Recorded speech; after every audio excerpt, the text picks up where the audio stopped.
voudrais qu'on se focalise un instant sur le fait de dire non.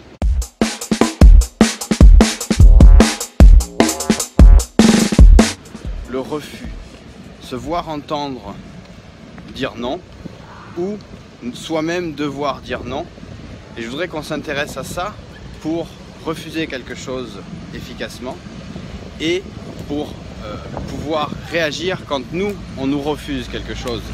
Et ça, tu vas voir que ça va être intéressant et puissant tout au long de ton désir d'avoir plus de temps, de ton désir d'avoir plus d'énergie, de ton désir de réussite dans l'ensemble. Et comment on va travailler là-dessus? On va travailler là-dessus tout simplement parce que quand on te dit non, quand on te refuse quelque chose, tu ne dois pas considérer que ce refus c'est une réponse acceptable. C'est-à-dire que ce refus, c'est pas la personne qui est en face de toi qui te dit non ou l'institution qui est en face de toi qui te dit non.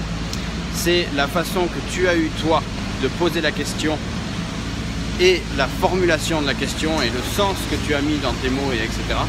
qui a amené ce refus. Donc c'est à toi de travailler, c'est à toi de reformuler tout ça, de reprendre dans un autre sens pour ne pas vraiment te contenter d'un refus comme ça. Tu peux pas t'entendre dire non, tu dois rester concentré sur ce que tu veux vraiment, et ce que tu veux vraiment c'est oui. Et c'est un ancien collègue à moi qui m'avait dit ça quand je suis rentré dans le métier du... Enfin, j'avais déjà commencé à faire mes armes un petit peu dans le métier du commerce, mais là il m'a vraiment dit ça et ça m'a vraiment beaucoup servi. Il m'a dit de toute façon, quand tu arrives chez un prospect, chez un client, le refus, tu l'as déjà. Non, quand tu rentres, quand tu passes la porte de ton prospect ou de ton client, tu sais déjà qu'il va te dire non. Donc à toi de faire en sorte qu'il te dise oui, à toi de faire en sorte qu'il accepte ce que tu vas lui proposer. Donc voilà, quand tu pars de là, tu sais exactement. Donc quand tu vas demander quelque chose à quelqu'un, prépare-toi à ce qu'il te dise non et prépare ton argumentation et ton installation dans ce sens-là.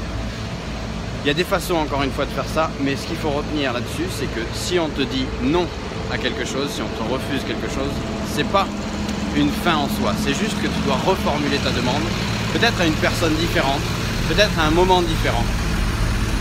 Et fais en sorte, dans un autre sens, que toi aussi, à ton tour, quand tu refuses quelque chose, ça soit efficace.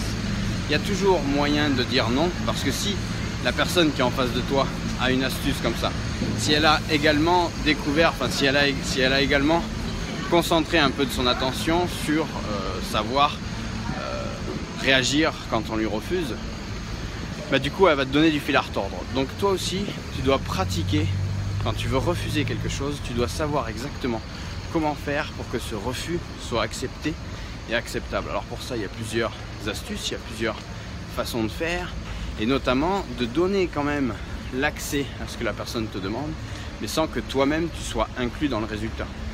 Tout ça encore, c'est pas mal d'astuces et pas mal de moyens de le faire. Et j'en parle beaucoup ici, on en parle régulièrement ensemble. Et je t'invite à regarder le premier lien dans la description.